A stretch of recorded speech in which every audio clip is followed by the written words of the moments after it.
Les amis, aujourd'hui on va parler de quelques règles essentielles, voire fondamentales en investissement et plus particulièrement en investissement crypto, puisque c'est ce qui nous intéresse sur cette chaîne. Donc salut à tous, moi c'est PKLN les amis, j'espère que vous avez la forme et pour les nouveaux, bienvenue à vous. N'hésitez pas à mettre un petit com, un petit like, à vous abonner à la chaîne, activer la petite cloche pour ne pas rater les prochaines vidéos. Ça me fait déjà super plaisir et en plus ça soutient mon taf.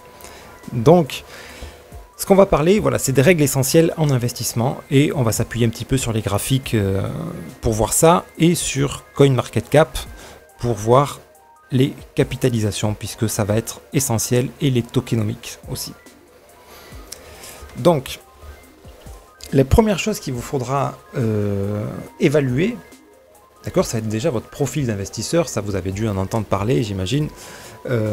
Voilà, si vous aimez les risques, si vous n'aimez pas les risques, et de le mettre en application dans la réalité avec des faibles montants. Pourquoi? Parce que souvent, on pense être un investisseur, être tel ou tel investisseur, et puis quand on est dans le réel, qu'on voit notre argent fructifier ou au contraire baisser, ben, on n'a pas les réactions qu'on attendait. Donc la première chose à faire quand on veut investir, c'est de mettre des toutes petites sommes en fait qu'on peut vraiment se permettre de perdre et que ça ne va pas nous empêcher de dormir. Et vous allez voir que ben, ça va peut-être quand même vous empêcher de dormir, en tout cas les premières nuits. C'est assez stressant. Et puis c'est avec le temps qu'on s'y habitue, qu'on arrive à vraiment se forger le mental et surtout à, comment dire, à s'auto-déterminer. Savoir si on va aimer le risque, si au contraire on va vouloir être plus prudent, prendre des valeurs plus sûres, etc., etc. Donc ça va être une première chose importante. Mettre de l'argent réel, mais très peu. Voilà, pour pas avoir une mauvaise surprise en fait. On pense aimer le risque, ouais je vais mettre 5000 €, je m'en fiche si je les perds. Sauf que quand c'est 5000, si vous tombez à un mauvais moment, ce qui en général est le cas de quasiment tous les nouveaux, vous avez mis 5000 ici ça vaut plus que 1000, voire moins d'ailleurs, hein. Je sais même plus combien ça a perdu, ça fait 80%, enfin bon, mettons ça vaut 500 balles,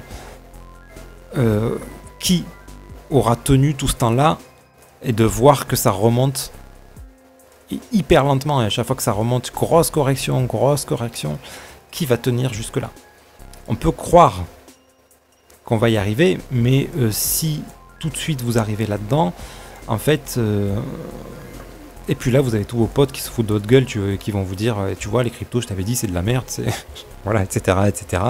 Vous allez voir les médias qui vont vous dire ça va à zéro, bref, c'est extrêmement difficile en fait, hein. C'est extrêmement difficile, donc si vous avez mis 100 balles, bon, ouais, mais même 100 balles mentalement, vous allez voir que ça va vous affecter. Ça va vous affecter, et c'est important de savoir comment vous réagissez à ça, et de le vivre en fait. Ça va être très important. Voilà, pour moi c'est une première règle, voilà, de ne pas y aller les yeux fermés en mettant beaucoup d'argent, trop d'argent. C'est la meilleure chose pour prendre des mauvaises décisions après par la suite, puisque on va être guidé par les émotions. Ensuite, une chose très importante, particulièrement en crypto, mais pas que, hein, parce que ça va être une question de capitalisation en fait, surtout, on va voir ça juste après. Mais dans tous les cas, ça va être de bien définir vers quel actif vous portez en fonction du montant que vous mettez. Vous mettez un tout petit montant, ça c'est particulier au crypto par contre, hein. Vous mettez un tout petit montant, mais vous voulez être un peu safe. Vous allez choisir Bitcoin, Ethereum. Et ben c'est pas forcément une bonne idée en fait, puisque les frais de transaction sont juste énormes.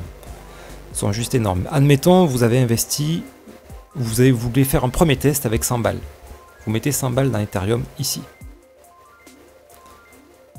À 1005, donc là on est bientôt à 1 x 3, alors on va dire vous avez 250 balles ici. Vous dites super, bon, ouais ça a été beaucoup d'émotions, je veux sortir, je veux garder mes 250, je vais y réfléchir, je vais voir comment les réinvestir mieux. D'accord, je prends volontairement des sommes basses, quoi, justement, hein, pour que vous voyez bien la problématique. La problématique, c'est que combien de transactions vous allez devoir faire pour récupérer votre argent ici. Vous allez devoir faire peut-être un swap en USDT, d'accord, sur un stablecoin, pour pouvoir le réinvestir un peu plus tard. Ça va vous coûter 30 ou 40 $ de frais. Donc sur vos gains, ça fait un sacré pourcentage en moins, quoi.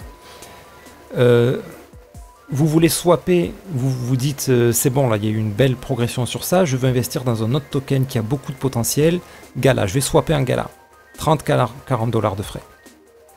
Ok. Il y a une correction.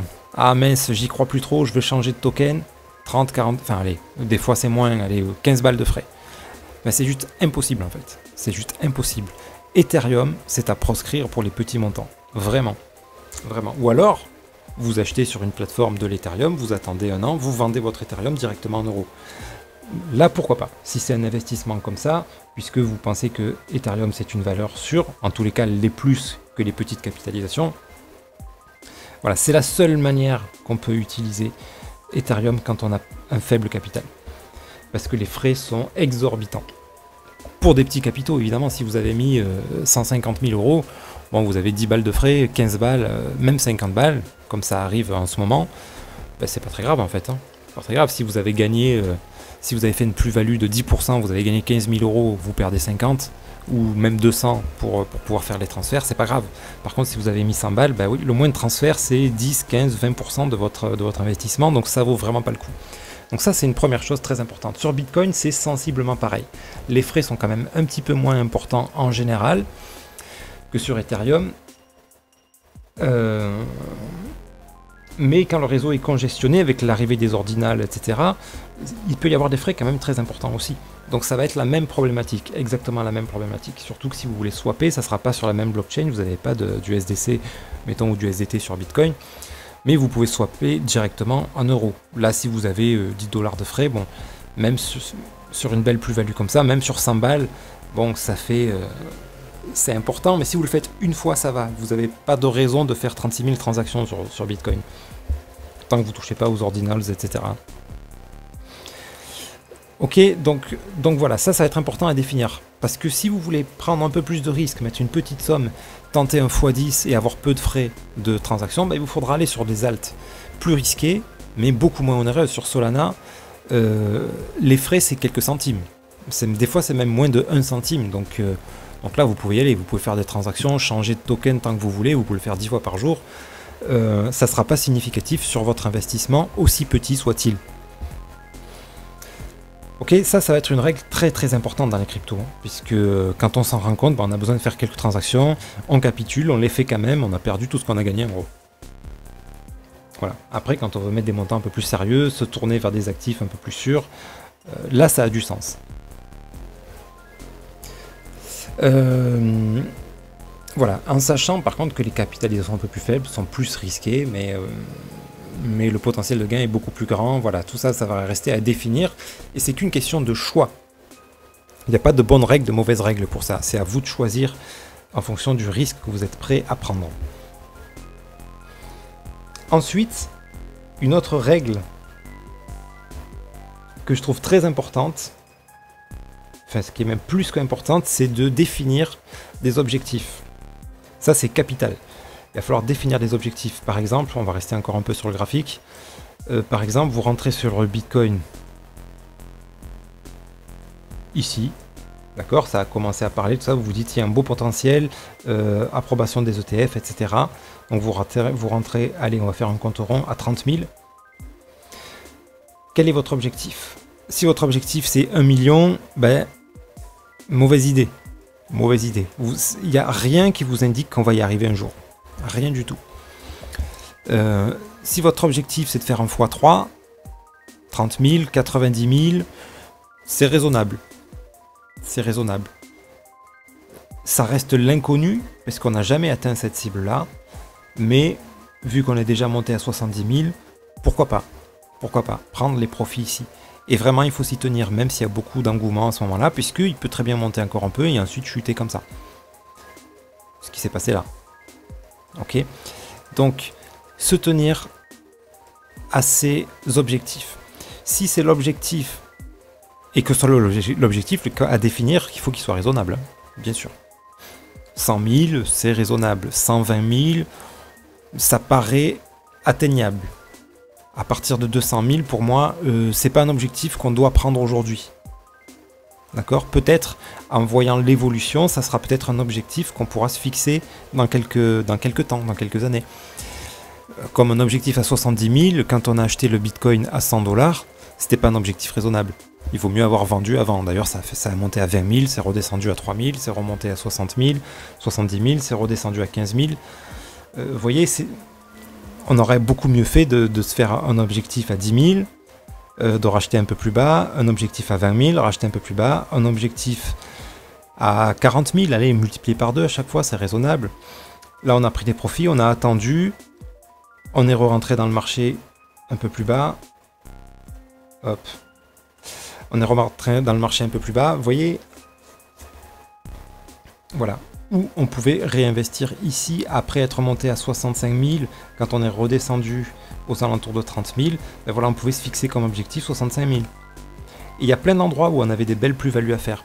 Donc là, moi, mon choix, c'était un objectif de 70 000 dans un premier temps. J'ai pris mes profits un tout petit peu avant, parce qu'on ne sait jamais si on n'y arrive pas. Et le prochain, moi, c'est 100 000. Voilà. Pour être transparent, mon prochain objectif, c'est 100 000. Je pense que c'est atteignable. Je ne vais pas vendre 100 000. Je vais vendre un peu avant. Ok? Bref. Voilà. Des objectifs raisonnables. Ça, c'est important. Et ensuite, donc ça, c'est pour ce qui est du Bitcoin, Ethereum, très bien. Maintenant, quand vous allez commencer à rentrer dans des alts, vous pouvez avoir des objectifs comme ça. Moi, j'ai investi dans le Raydium, ici, 40 centimes.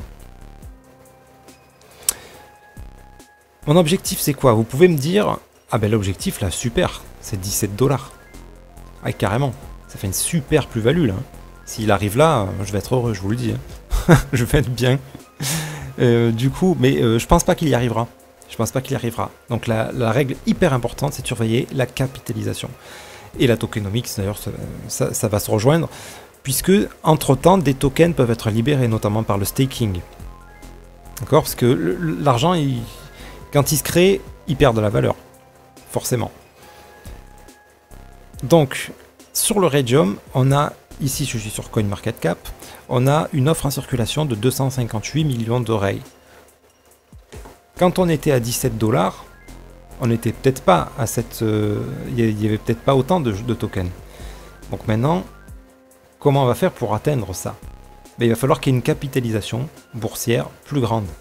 C'est-à-dire une demande plus forte. Qu'est-ce qui définit le prix? C'est le nombre de tokens et la capitalisation. Mettons, s'il y a 1 million de tokens, il y a 1 million de capitalisation, le token veut 1 $. D'accord, si on parle en dollars, en euros, pareil. Hein. Ok, ici, quand il était à 12 €, donc là on voit pas les mèches, il est monté un peu plus haut que ça, mais disons voilà, on va considérer qu'il est monté à 13 €, 12,68, voilà. Donc on était à 17 $ en fait ici. Voilà, là je regarde bien la totalité. Donc ça voudrait dire que par rapport à aujourd'hui, on aurait eu 10 fois plus de capitalisation.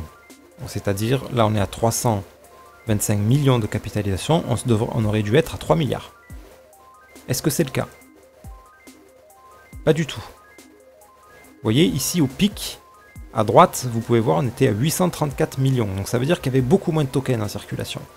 Donc moi, mon objectif, ça va pas être d'arriver à stop, ça va être d'arriver à la même capitalisation. D'accord? Éventuellement, un projet qui croît, donc sa croissance devrait nous donner une capitalisation plus forte. Donc pourquoi pas viser le 1 milliard de capitalisation? Mais n'allons pas viser le 17 $, parce que il faudrait une capitalisation, c'est-à-dire qu'on a dit quoi, 10 fois supérieure à aujourd'hui, 10 fois supérieure, il faudrait 3 milliards. On peut y arriver, hein, c'est pas impossible, il y a plein de projets qui vont beaucoup plus haut que ça, mais est-ce que celui-là va y arriver? J'en sais rien. Dans tous les cas, il a déjà atteint 850 millions, grosso modo. Ah, même un peu plus, vous voyez, 862 millions ici. Pourtant, le prix est plus bas. Donc c'est que... Attendez, je vérifie quand même. Prix... Voilà, là on avait plus de capitalisation, mais un prix plus bas. Donc il y a eu une distribution de tokens ici. Donc, je vais viser cette capitalisation-là. Est-ce qu'elle est montée encore après? Non, après on est descendu. Voilà, si je vise ça, c'est-à-dire 850 millions, grosso modo, 1 milliard, allez. Là, ça va faire un x3, quoi, pas plus. Hein. Donc, si mon prix atteint... On va parler en dollars. Là, je suis à quoi? 1,40 x 3. Ça va faire 4,20 $. Voilà, par là, moi, je vais commencer à vendre, même avant, peut-être à 3,90. Vous voyez, j'aurais déjà fait un x10. C'est très bien, hein, x10. Hein. Si on arrive à faire ça 2 fois dans une vie, si vous avez mis ne serait-ce que 10 000 balles, vous allez devenir millionnaire. Hein. Juste 2 fois. Donc ça prend beaucoup de temps, hein, ça va prendre beaucoup de temps, puisque ces opportunités-là, c'est pas tous les jours. Là, on l'a en ce moment. Après, il va falloir attendre plusieurs années avant que ça se représente. Hein. Un bear market, c'est plusieurs années en général. Bref. Et puis, est-ce que ça va se reproduire exactement de la même façon? On n'en sait absolument rien. Donc voilà. C'est pour ça que quand on arrive sur un x10, les gars, il faut pas être trop gourmand. Il faut vraiment prévoir une stratégie où on va prendre des profits. Après, on peut ne pas prendre la totalité des profits et puis laisser le reste courir. On ne sait jamais si ça venait à réatteindre les 17 $. Mais il faudrait 3 milliards de capitalisation. Ça me paraît beaucoup pour un projet comme ça, à faible capitalisation aujourd'hui. Donc voilà, ça va être... c'est le point capital. C'est le point capital. Donc la dernière chose, on va dire, à surveiller, c'est la tokenomique. C'est-à-dire que là, on a 258 millions de jetons. L'offre totale est de 554 millions. 555. Ok, donc c'est pas beaucoup... L'offre max, voilà. C'est pas beaucoup plus, c'est à peu près le double. C'est un peu plus du double. Donc si on est sur un projet en croissance, l'objectif des 4 $, il est largement atteignable. Et même un peu plus, qu'à 5 $, on a dit 1 milliard de capitalisation, ça reste atteignable, même s'il y a encore de la circulation qui augmente. Mais parce qu'ils ne vont pas délivrer là d'un coup 250 millions d'oreilles, hein. Ça casserait le projet complètement, donc ça va être petit à petit au fil des années. Mais les années suivantes, pareil, il faudra tenir compte de combien de jetons ont été libérés, la capitalisation qu'on a déjà obtenue et celle qu'on vise. Très important. Comme par exemple, je sais pas moi, on a quoi le space. Ouais, c'est un peu particulier ça. Allez, le TAO.